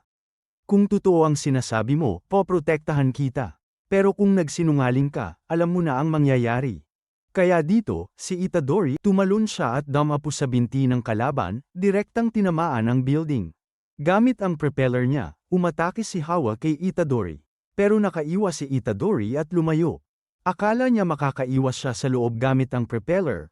Gamit ang propeller, pinuputol ni Hawa lahat sa daan papunta kay Itadori. Dahil dito, mahina ang lower body niya, marahil dahil sa winding. Pero kahit gaano pa katibay ang propeller niya, laging may white spot sa ulo. Kung matamaan ko yun, panalo ako. Kaya binato ni Itadori si Hawa sa ulo, Damyugo. Akala ni Hawa, naputol na ang kamay ni Itadori dahil Damyugo rin ang kamay niya. Iniisip niya panalo na siya. Pero biglang sinipa ulit ni Itadori. Hindi pa putol ang kamay ko. Pero kailangan ko rin itanong tungkol kay Higuruma. Wala na siyang silbi ngayon. Sabi ni Amai, Itadori, alam ko ang tungkol sa player na si Higuruma. Kumusta? Natatandaan mo ba ako? Iniisip ni Itadori, paano niya nalaman ang pangalan ko? Sino ka nga ba? Kilala ba natin talaga ang isa't isa? Na-realize ni Amai, hindi pa nakikilala siya ni Itadori, kaya sinabi niya na kilala niya ito mula sa junior high, kung saan tinatawag si Itadori na Tiger. Kaya na-realize ni Itadori na pareho sila galing sa hometown niya. Dito, tinatanong ni Hawa si Remy, isa ka bang reincarnation ng isang dating sorcerer? Sorry, hindi, sagot ni Remy. Kaya bakit ka nakikipaglaban dito? Yung mga noon sorcerers na ayaw makipaglaro, binigyan ng chance na lumabas ng colony. Pero kami, mga sorcerers, walang ganyang option. Dito, simple lang ang rule, patayin o mamatay. At matututo ka rin ito habang napapadpad ka rito. Marami na akong nakitang players na nasasobra sa power at nauuwi sa kabaliwan. Sandali, pwede mo bang sabihin, saan ba tayo pupunta? Kasi kung mamamatay ka bago makarating, sino ang magdadala sa akin doon? Dito, dinadala ni Amay si Itadori papunta kay Higuruma. Doon namin nalaman na si Amay, Javi, at Hawa, sumali sa team kasi medyo takot sila. Kaya nagtanong si Itadori kay Amay tungkol kay Higuruma, at si Fushiguro rin kay Remy. Pareho nilang sinabi kung saan nandyan ang mga malalakas na tao, sa lugar kung saan maraming food supply. Pero napansin namin na parehong iba ang pangalan na ginagamit nila para sa location ni Higuruma. Pero bago magpatuloy ang present timeline, bumalik muna ang kwento sa nakaraan, March 2016. May isang brutal na krimen kung saan pinatay ang isang ina at ang kanyang anak. Inaresto ng pulis ang isang lalaking nagngangalang Keita na nakatira malapit sa lugar ng insidente. Malinaw ang ebidensya laban sa kanya, tumakas siya ng puntahan ng pulis. At sa kwarto niya ay may natagpo ang kutsilyong may dugo ng mga biktima. Para sa sistema, sapat na yun para sabihin siya ang salarin. Pero mariing ipinaglaban ni Keita na inosente siya. Dito pumasok si Hiromi Higuruma, isang public defense lawyer. Nang kausapin niya si Keita, sinabi nitong tumakas siya hindi dahil guilty siya, kundi dahil may alaga siyang pusa at bawal ang pet sa tinitirhan niya. Natakot siyang madamay ang alaga niya. Tungkol naman sa kutsilyo, napulot lang daw niya yun sa kalsada at balak sana niyang dalhin sa istasyon ng pulis. Sa unang tingin, parang mahirap paniwalaan. Pero pinili ni Higuruma na maniwala. Si Keita ay nagtatrabaho sa isang NPO shelter para sa matatanda. Wala siyang maayos na sweldo, allowance lang at isang beses na pagkain kada araw, tapos sinisingil pa siya ng renta buwan-buwan. Sa lugar nila, marami ring dating may criminal record, kaya posible na may ibang gumawa ng krimen. Nagsimula si Higuruma mag-imbestiga ng mas malalim dahil pakiramdam niya may mali sa kaso. Kahit sinabi ng assistant niyang si Shimizu na siguradong matatalo sila at sayang lang ang effort. Pinili pa rin ni Higuruma na ipaglaban ang kaso. Hindi dahil gusto niyang magpakabayani, kundi dahil hindi niya kayang manood ng mali nang walang ginagawa. Para sa kanya, oo, bulag ang batas dahil pantay ito para sa lahat. Pero minsan, pati ang mga tao ay pinipiling pumikit sa katotohanan dahil mas madali iyon. Sa unang trial, napawalang sala si Keita. May nawawalang lalaki sa kanilang lugar mula pa noong araw ng krimen, may CCTV footage na nagpapakitang nasa ibang lugar si Keita sa oras ng insidente, at wala ring ninakaw na gamit na natagpuan sa bahay niya. Nagpasalamat si Keita kay Higuruma dahil naniwala ito sa kanya. Pero alam ni Higuruma na hindi pa tapos ang laban, mag-aapela ang kabilang panig. Nagkaroon ng retrial, at dito nagbago ang lahat. Sa pagkakataong ito, hinatulang guilty si Keita at sinintensyahan ng habambuhay na pagkakakulong. Dahil maliit lang ang firm ni Higuruma at kulang sila sa pondo at tauhan, wala siyang sapat na resources para magpresenta ng bagong ebidensya. Para umapela ulit, kailangan pa nilang umabot sa Supreme Court, pero bihira itong tumanggap ng ganitong kaso. Parang matagal nang nagdesisyon ng sistema kung sino ang may kasalanan. Habang binabasa ang hatol, tumingin si Keita kay Higuruma. May halong galit at lungkot ang mga mata niya, parang sinisisi siya. Parang nagtatanong kung bakit hindi siya nailigtas. Doon nayanig si Higuruma. Naisip niya, hindi siya bayani. Hindi niya kayang iligtas ang lahat. Pero hindi rin niya kayang pumikit sa harap ng mali. Kung bulag ang batas, hindi dapat bulag ang konsensya niya. Pagkatapos sabihin ng judge na may 15th araw para mag-apela, biglang tumayo si Higuruma at hinampas ang martilyo sa mesa. Sa sandaling yon, nagising ang kapangyarihan niya bilang isang sorcerer. Lumitaw ang kanyang Shikigami na si Judgman, at dito natin nalaman na isa pala siyang player sa Calling Game.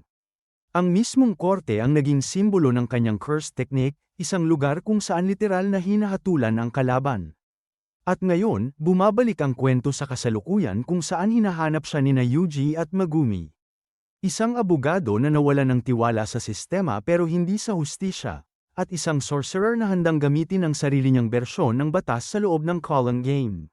Papalapit na ang pagtatagpo nila, at siguradong mas matitindi pa ang mangyayari sa mga susunod na laban.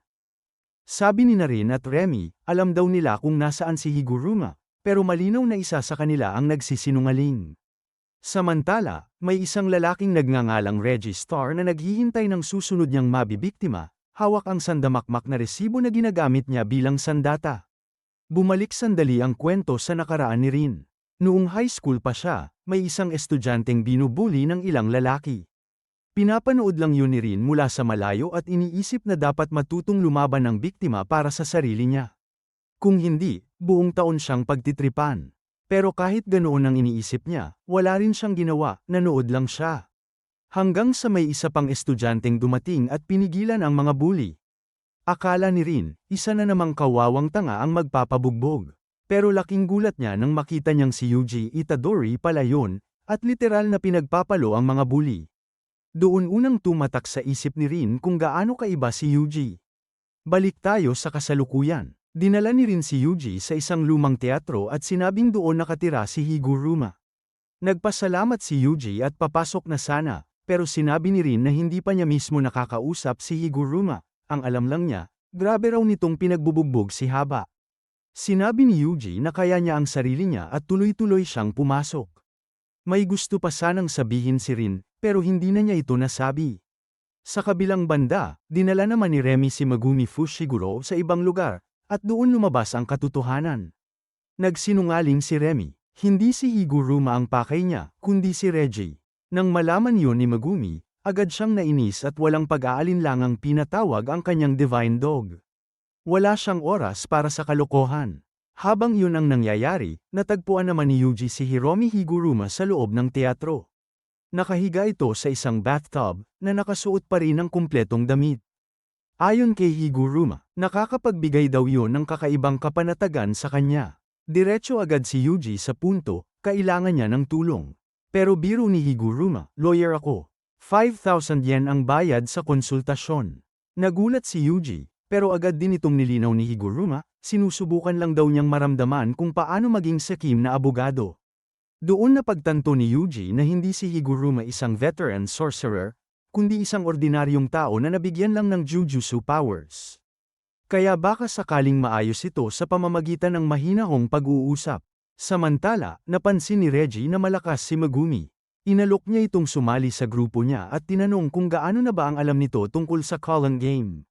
Sagot ni Megumi, isa itong ritual na kapag natapos ay magbabago ang lahat ng tao sa Japan.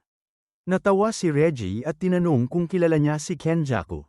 Alam ni Megumi na sa likod ng Colon Game, siguradong may kinalaman si Kenjaku. Ayon kay Reggie, may mas malalim na plano si Kenjaku. Isipin mo, kung may 1,000 sorcerers na kalahok at tig 100 kada colony. Pero may mga halimaw tulad ni Kashimo at Higuruma na kayang magtanggol ng 12-12 ng kalaban, mabilis mauubos ang mga player. Sa katunayan, halos 6 na po na raw ang na-eliminate ng dalawang yun pa lang. Napansin din ni Megumi na sobrang tahimik ng colony, parang may mali. Dagdag pa ni Reggie, maraming modern sorcerers ang namatay agad pagpasok pa lang. Kung cursed energy lang ang habol ni Kenjaku, bakit ganito ang sistema ng entry? Hindi ba dapat gusto niyang magpatuloy ang laban? Sa teorya ni Reggie, kapag ang mga pinakamalalakas na lang ang natira, saka gagalaw si Kenjaku, at posibleng siya mismo ang magtatapos ng laro. Sa sandaling yun, ipinakita si Kenjaku na nakikipagpulong sa ilang opisyal ng gobyerno ng China. Mukhang mas malawak pa ang saklaw ng plano niya kaysa sa inaakala ng lahat. Samantala, sinabi ni Yuji kay Higuruma ang tunay niyang pakay. Gusto niyang itigil ang Colon Game. Pero sa ngayon, kailangan muna niyang magdagdag ng bagong rule, at para doon, kailangan niya ang 100 points ni Higuruma. Diretsahan siyang tinanggihan ni Higuruma. Para sa kanya, bulok ang batas sa totoong mundo. Gusto niyang makita kung paano gumagana ang batas sa loob ng Colon Game. Ano ang mangyayari sa mga lalabag sa rules? May paglilitis ba? May pagkakataon ba silang magpaliwanag? O agad ba silang hahatulan? Gusto niyang masaksihan kung paano kinukuha ang curse technique ng isang tao kapag natalo. Ayaw niyang matapos agad ang laro dahil para sa kanya, ito ang tunay na eksperimento ng hustisya. Sinubukan ni Yuji ipaliwanag na ang Colon Game ay isang ritual, at kapag natapos ito, maaapektuhan ang buong Japan, pero mukhang hindi pa kumbinsido si Higuruma. Sa puntong ito, malinaw na hindi lang ito simpleng laban ng lakas, ito ay banggaan ng paniniwala, ng hustisya, at ng pananaw sa tama at mali. Sinabi ni Yuji na kapag natapos ang ritual, maaapektuhan at posibleng mapahamak ang buong Japan. Pero kalmado lang na sumagot si Higuruma, walang ganung mangyayari. Ayon sa kanya, hindi matatapos ang Column Game dahil malinaw sa rules na tuloy-tuloy lang ito hanggat may mga player. Doon na-realize ni Yuji na hindi niya ito makukuha sa simpleng usapan. Kaya diretsahan na niyang sinabi, gamitin mo ang 100 points mo at magdagdag tayo ng bagong rule. Tumayo si Higuruma at seryosong nagtanong, nakapatay ka na ba ng taong kinaiinisan mo? Akala ko mas satisfying yon. Biglang nag-iba ang aura ng paligid. Sa likod niya, muling nagpakita ang kanyang Shikigami, si Judgment. May 100 points si Higuruma. Ibig sabihin, nakapag-eliminate na siya ng humigit kumulang 20 sorcerers. Hindi ito basta-bastang kalaban. Kailangan mag-ingat ni Yuji. Lumapit si Higuruma at walang pag-aalinlangang sinabi, Domain Expansion. Sa episode siyam, agad na naramdaman ni Yuji Itadori na magiging napakahirap ng sitwasyon kung mananatili siyang nakakulong sa loob ng domain ng kalaban. Kaya sinubukan niyang tapusin agad ang laban sa isang malakas na suntok, pero isang segundo lang ang pagitan, at huli na siya. Sa loob ng kakaibang domain na ito, mahigpit na ipinagbabawal ang anumang uri ng karahasan. Hindi niya maintindihan kung paano nagawa ng kalaban niya ang ganitong teknik. Pero hindi ito katulad ng mga domain ni Ryaman Sukuna o Satoru Gojo na siguradong papatay kapag na-activate. Sa halip, ang domain ni Higuruma ay nakabase sa mga patakaran ng batas. Para itong isang supernatural na korte kung saan may isang absolute law na dapat sundin. Bawal ang kahit anong pisikal na pag-atake. Dahil dito, hindi maaaring magkasakitan sina Yuji at Higuruma. Ipinaliwanag ni Higuruma na ang hukom sa domain na ito, ang Judgment, ay alam ang lahat ng madidilim na lihim ng sinumang papasok sa domain. May kakayahan itong pumili ng isang krimen mula sa nakaraan ng akusado at ilabas ito sa paglilitis. Sa paglilitis na ito, si Yuji ang akusado, si Higuruma ang prosecutor. May tatlong pagpipilian si Yuji para ipagtanggol ang sarili. 1. Manahimik. 2. Umamin. 3. Itanggi ang paratang kahit magsinungaling pa. Pagkatapos ng mga argumento, maglalabas ng final verdict ang hukom. Sinimulan ni Higuruma ang paglilitis, at agad na inanunsyo ang kaso laban kay Yuji. Ayon sa paratang, noong May 16, 2017, pumasok daw si Yuji Itadori sa isang pula at itim na pachinko parlor, isang lugar ng sugal para sa matatanda, habang minor pa siya. Dahil wala pa siyang 18 taong gulang, malinaw na paglabag ito sa batas. Biglang pinagpawisan si Yuji. Doon niya na-realize na hindi ito laro, totoong seryoso ang sitwasyon. Kailangan niyang magbigay ng kapani-paniwalang depensa para mapawalang sala. Balik sa paglilitis. Pinayagan si Yuji na ipresenta ang kanyang depensa, pero may isang malaking limitasyon. Isang pagkakataon lang magsasalita ang bawat panig. Sinubukan ni Yuji na tanungin kung ano ang parusa kapag napatunayang guilty. Pero hindi siya sinagot ng diretsyo ni Higuruma. Kaya nagtanong ulit si Yuji, sandali, pwede ba akong magsinungaling dito? Sumagot si Higuruma na oo naman. Kung lahat daw ay magsasabi ng totoo, wala nang silbi ang isang paglilitis. Napaisip si Yuji habang hinahaplos ang baba niya. Alam niyang totoong pumasok siya sa pachinko parlor, at umuwi pa nga siyang may panalo noon. Kaya gumawa siya ng depensa. Sinabi ni Yuji na pumasok siya sa pachinko parlor, pero hindi para magsugal. Ayon sa kanya, pumasok lang siya para gumamit ng banyo, at hindi naman krimen ang simpleng pagpasok sa isang gusali. Sa totoo lang, matalino at lohikal ang depensang yun para kay Yuji. Binuksan niya ang isang envelope at binasa ang laman nito. Isang larawan. Sa litrato, malinaw na makikita si Yuji Itadori na nakatayo sa cash exchange counter, ang lugar kung saan ipinagpapalit ng mga tao ang kanilang panalo sa pera. Kung pumasok lang siya para gumamit ng banyo, bakit siya nasa counter kung saan kinukuha ang cash winnings? Natulala si Yuji. Sa isang iglap, nabunyag ang kanyang kasinungalingan. Sa huli, naglabas ng hatol ang Judgment. Guilty. Sa isang iglap, naglaho ang supernatural courtroom at bumalik sila sa dating theater setting.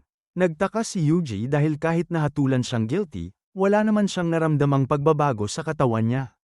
Pero biglang ibinato ni Higuruma ang kanyang gavel papunta sa kanya. Nagawa ni Yuji na harangin ang atake, Pero agad na lumapit si Higuruma at pinalakas ang martilyo gamit ang kanyang kapangyarihan bago ito ibinagsak kay Yuji. Sa lakas ng tama, napahandusay si Yuji sa sahig. Matapos ang suntok na yon, napansin ni Yuji na may malaking problema. Hindi lang dahil sa nag-iibang laki ng martilyo, kundi dahil hindi na niya magamit ang kanyang cursed energy. Habang hindi pa nakakabawi si Yuji, pinuri ni Higuruma ang natural na tibay ng katawan niya habang tuloy-tuloy ang pag-atake. Paulit-ulit na natutulak pa atras si Yuji sa lakas ng mga atake. Ipinaliwanag ni Higuruma na dahil nahatulan si Yuji sa domain, automatikong ipinatupad ang parusa, mawawala ang curse technique ng target.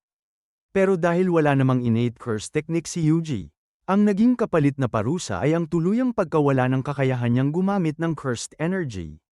Gayunpaman, kahit ganito ang sitwasyon, nakakatakot para kay Higuruma na kaya pa ring makipaglaban ni Yuji halos pantay kahit wala siyang cursed energy. Napansin niya na ang pisikal na lakas at endurance ni Yuji ay lampas sa normal na tao. Habang sinusubukan ni Yuji na magtago at maghanap ng pagkakataon, agad siyang napansin ni Higuruma. Ibinagsak pa nito ang isang malaking iron structure, dahilan para matamba si Yuji. Sa desperasyon, sinipa ni Yuji ang isang bathtub papunta sa kalaban. Pero agad itong dinurog ni Higuruma gamit ang martilyo. Sa sandaling yun, pinalakas ni Higuruma ang kanyang gavel at ibinagsak ito diretso sa ulo ni Yuji. Kahit napakatibay ni Yuji, unti-unti na ring ibigay ang katawan niya sa sunod-sunod na mabibigat na tama. Alam niyang hindi siya tatagal kung magpapatuloy ito. Kung gusto niyang mabuhay, kailangan niyang maibalik ang cursed energy niya. At bigla siyang nagsalita, humiling si Yuji ng pangalawang paglilitis, isang retrial. Sa isang iglap, muling nag-activate ang domain ni Higuruma at hinayla silang pareho pabalik sa supernatural courtroom para sa bagong kaso. Pero sa pagkakataong ito, mas mabigat ang paratang. Pinaghihinalaan si Yuji na siya ang may sala sa massacre sa Shibuya noong October 31, 2018, ang trahedyang nangyari sa Shibuya Incident. At hindi tulad ng nauna, hindi na nagtangkang magtanggol si Yuji. Walang pag-aalinlangan, umamin siya sa krimen. Malinaw na hanggang ngayon, hinahabol pa rin siya ng konsensya dahil sa nangyari noong gabing yun. Kahit na si Ryaman Sukuna ang tunay na gumawa ng mga krimen gamit ang katawan niya, dinadala pa rin ni Yuji ang mabigat na guilt sa puso niya. Agad na ibinigay ng judgment ang pinakamabigat na hatol. Kamatayan para kay Yuji Itadori. Sa sandaling yun, nagbago ang gavel sa kamay ni Hiromi Higuruma at naging executioner's sword, isang espesyal na sandatang ginagamit para ipatupad ang death penalty. Dahil ito na ang pinakamabigat na krimen sa record ni Yuji, wala na siyang ibang pwedeng mawala kundi ang sarili niyang buhay. At mas lalo pang naging delikado ang sitwasyon dahil ang bagong espada na hawak ni Higuruma ay mas nakamamatay pa kaysa sa anumang normal na atake. Kahit subukan pa itong harangin gamit ang bare hands, siguradong kamatayan lang ang kapalit. Alam ni Higuruma na kahit sino na tamaan ng espadang yun ay walang makakaligtas. Pero habang nakaharap siya kay Yuji, unti-unting may kakaibang pakiramdam ng awa na umusbong sa loob niya. Nagsimula niyang makita ang mga kahinaan at paghihirap na pinagdadaanan ng binata. Naniniwala siyang may karapatan siyang magdesisyon kung sino ang mabubuhay at mamamatay. Samantala, alam ni Yuji na kung susugod siya nang wala siyang cursed energy, siguradong mamamatay siya. Kaya para makabili ng kaunting oras, sinipa niya pataas ang ilang hanay ng mga upuan sa theater, lumilikha ng kalituhan at blind spot na magagamit niya sa paggalaw. Para lalo pang malito si Higuruma, ibinato niya ang kanyang jacket upang ilihis ang atensyon nito habang umiikot siya sa ibang direksyon para magbigay ng isang decisive strike. Sa eksaktong sandaling yon, tumama ang malakas na suntok ni Yuji, na nagpadala kay Higuruma palayo sa kabilang bahagi ng silid. Habang nakahiga sa sahig, binanggit ni Higuruma ang Article 39 ng Penal Code, na nagsasabing hindi maaaring hatyulang guilty ang isang tao kung wala siyang malay o kontrol sa kanyang mga ginawa. Dagdag pa niya, ang katotohanang pinaglaban ni Yuji na mabawi ang kontrol sa sarili niyang katawan ay mas lalo pang nagpapatunay ng kanyang inosensya.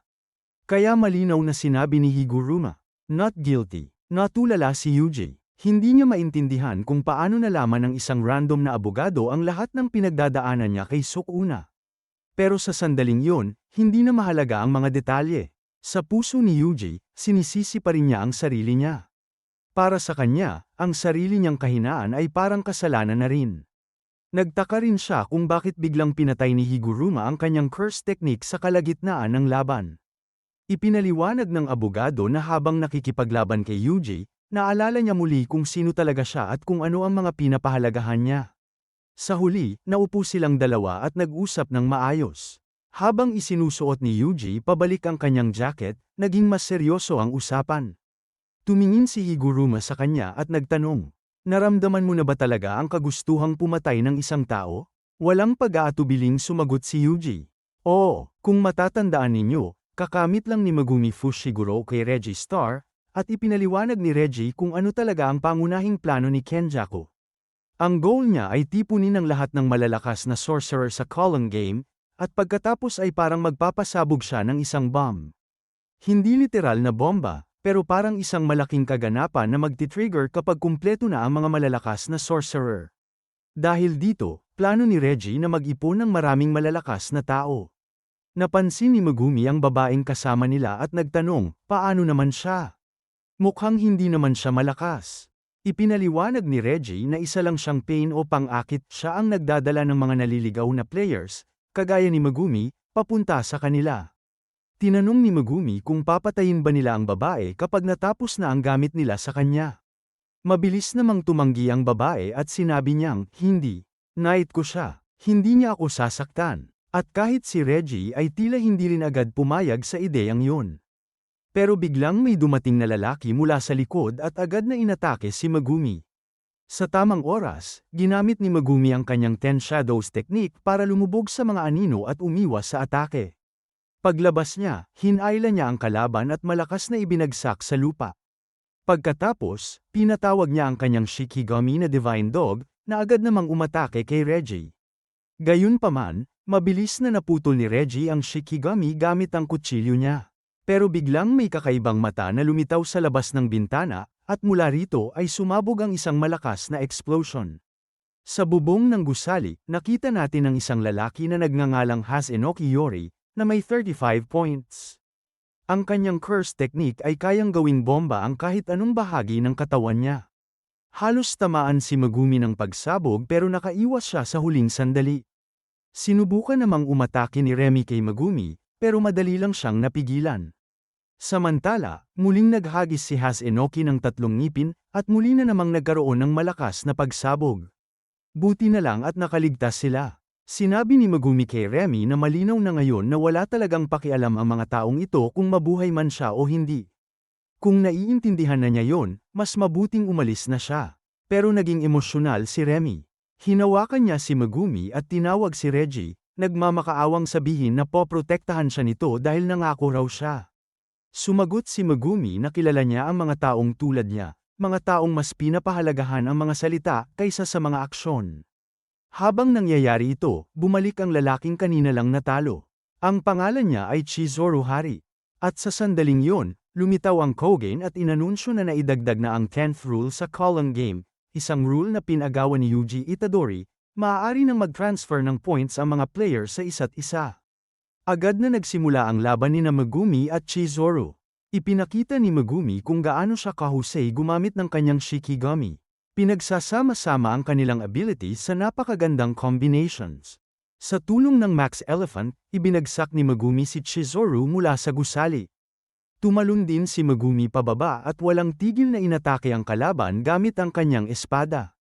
Napaka-shocking ng eksenang ito dahil sa huli, pinatay ni Megumi si Chizuru. Ibang level ang seryosong side ni Megumi dito. Habang nangyayari yon, bumaba mula sa itaas sina Reggie at Hasenoko at naglanding sa harap ni Megumi. Halos ubos na ang lakas ni Megumi at iniisip niya kung gagamitin ba niya ang kanyang domain expansion. Biglang naghagis si Hasenoko ng isa pang ngipin para magpasabog, pero may isang lalaki na biglang sumulpot sa gitna at hinarang ang atake. Sumabog ito sa kanya, pero parang wala lang. Sinabi niya, dalawa laban sa isa. Alam mo ba kung ano ang tawag sa mga taong ganyan? Mga duwag. Ipinagyabang pa niya na 0 damage raw ang natanggap niya. Ang nakakatawa, kitang-kita na may dugo na tumutulo sa ulo niya. Kaya napahiya si Megumi at napalingon na lang sa kabilang direksyon dahil sa sobrang awkward ng sitwasyon. Maging sina Reggie at Enoki ay napaisip din, malinaw na nasaktan ng lalaking yun, pero bakit napaka-confident pa rin niya? Halos 1 minuto ring nagpatuloy ang kakaibang eksena nila. Pagkatapos nito, nagpakilala ang lalaking bagong dating. Sinabi niyang 35 years old siya, at ang pangalan niya ay Fumihiko Takaba. Dumating siya roon para tulungan at mag-backup kay Megumi. Kahit na comedian si Takaba, hindi ibig sabihin na mahina siya, sa totoo lang, sobrang lakas niya. Nagtaka sina Enoki at Reggie, kaya tinanong nila siya, "Hoy, sino ka ba? At kanino ka ba kampi?" Pero imbes na sagutin ng diretso, nagsimulang magdrama si Takaba. Sabi niya, "Ano, tinanong mo ba kung nakakatawa ako o hindi?" Nalito tuloy ang mga kalaban at tinanong siya kung anong era ba siya galing. Ipinaliwanag ni Takaba na dati siyang nanunood ng mga comedian sa TV, at ginaya niya ang style at itsura ng mga yon para mas maintindihan ng mga tao ang jokes niya. Pagkatapos, bigla siyang yumuko, at may nakasulat na censored sorry, curse. Sa pagitan ng mga binti niya. Medyo weird at awkward ang moment na yon, pero ganoon talaga ang humor ni Takaba. Nag-post pa siya ng konti at pilit na nagbitiw ng mga jokes, pero walang tumawa. Sa totoo lang, habang pinapanood siya ni Megumi, naalala niya si Aoi Todo dahil sa sobrang kakaibang personalidad. Pero sa isang iglap, nagbago ang mood, biglang sinuntok ni Takaba si Enoki sa mukha. Napansin agad ni Reggie na biglang nag-spike ang cursed energy ni Takaba, at mukhang mas malakas siya kaysa sa inaakala nila. Lumapit si Takaba kay Megumi at tinanong, "So bata, ano ang plano natin ngayon?" Sumagot si Megumi, "Maghihiwalay tayo. Kung kaya mong labanan ang teknik ni Enoki at matalo siya, pwede mo siyang patayin. Pero siguraduhin mong kunin mo muna ang points niya bago yon." Pagkatapos, tinawag ni Megumi si Kogen at hinanap ang lokasyon ni Hiromi Higuruma. Dahil dito, nalaman din niya ng hindi direkta kung nasaan si Yuji Itadori, nasa Tokyo Colony. Ibig sabihin, tapos na ang kailangan gawin ni Megumi sa colony na ito. Sinabi niya kay Reggie, "Pwede na akong umalis. Tapos na ang pakay ko dito. Kung gusto mo, pwede nating ihinto ang laban." Pero syempre, walang gustong umatras. Samantala, sinimulan ni Enoki ang pag-atake kay Takaba. Pero nakakagulat, kayang-kaya ni Takaba ang mga atake niya. Mabilis siyang nakapunta sa likod ni Enoki, tinapak ito sa puwet, at pagkatapos ay sinipa ng malakas, dahilan para tuluyang matalo si Enoki. Tapos na ang laban niya. Napaisip si Megumi, mabuti na lang kakampi ko si Takaba. Nang marinig yun ni Takaba, sobrang natuwa siya. Nagsimula na ang totoong laban, Reggie versus Megumi. Tumakbo si Reggie para lumayo, kaya ipinadala ni Megumi si Nuo para habulin siya. Mahusay na sinubukan ni Nuo na eye-trap si Reggie, pero somehow nakaiwas pa rin siya. Pagkatapos, pinatawag ni Megumi si Max Elephant, na naglabas ng malakas na water blast papunta kay Reggie. Dito ipinakita ang curse technique ni Reggie. Lahat ng mga resibo na nakadikit sa katawan niya ay kaya niyang gawing totoong bagay. Gumawa ng poste, at kahit piano, literal niyang pinahulog mula sa itaas. Lahat ng iyon ay galing sa mga resibo na hawak niya. Sa huli, nakarating sila sa isang lugar na parang lumang simbahan. Sinabi ni Reggie kay Megumi, "Tingnan mo, wala ka nang natitirang malakas na atake para patayin ako." Pagkatapos, ipinakita niya ang isang espesyal na resibo mula sa isang resort. "Matagal ka nang nagpapatawag at nagdidismiss ng mga shikigami. Sigurado akong pagod na pagod ka na." Sa isip ni Megumi, naalala niya na palagi niyang ginagamit ng sabay-sabay ang lahat ng shikigami niya sa mga laban. At dahil dito, malaki na talaga ang pagod na naipon sa katawan niya. Pero may isang problema, si Max Elephant. Hindi pa kasi siya nagagamit ni Megumi sa ganitong combination ng shikigami. Kaya napag-usapan nila na pareho silang walang malaking finishing move para agad matapos ang laban. Kaya sinabi ni Megumi, kung ganun, kailangan kong umatras muna. Gamit si Nuo, mabilis siyang tumakas. Hinabol naman siya ni Reggie, hanggang sa makarating sila sa isang gymnasium. Pagpasok ni Reggie, tinanong niya si Megumi, "Ano ba talaga ang plano mo?" Sumagot si Megumi, "Bakit ako? Ikaw muna. Ano ang plano mo?" Bigla na lang, 2 truck ang sumire sa pader at dumiretso kay Megumi. Buti na lang at nakaiwas siya sa huling sandali. Kasunod nito, nagsimulang mahulog ang mga paso mula sa itaas, habang si Reggie ay sabay na umatake.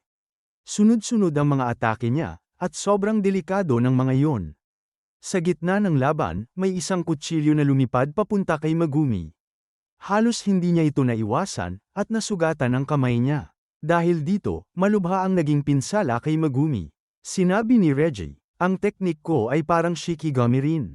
At alam mo naman na ang mga kutsilyo ay hindi basta lumilipad mag-isa, ibig sabihin, kinokontrol ko sila. Doon na-realize ni Megumi na pwede niyang gamitin ang buong gym bilang base para sa kanyang domain. Nang marinig yun ni Reggie, nagulat siya. Sandali, kaya mong gawin yun? Ibig mong sabihin, isa kang advanced sorcerer na kayang gumamit ng domain expansion. At doon nga, sa wakas, ginamit ni Megumi ang kanyang domain expansion. Domain expansion, Chimera Shadow Garden. Biglang napalibutan ng mga anino ang buong lugar. At napasok si Reggie sa loob ng domain. Gulat na gulat si Reggie nang makita ito, dahil malinaw na ngayon na si Megumi ay isang napaka-advanced na Jujutsu sorcerer. Ngumiti si Megumi at sinabi, hindi ko naman sinabi na wala akong finishing move. Kung nagustuhan mo ang video na ito, i-like mo na, mag-subscribe sa channel, at i-on ang notification bell para hindi mo ma-miss ang mga susunod na recap. Mag-comment din kung anong episode o anime ang gusto mong i-recap ko next. Salamat sa panunood, at kita-kits tayo sa susunod na video.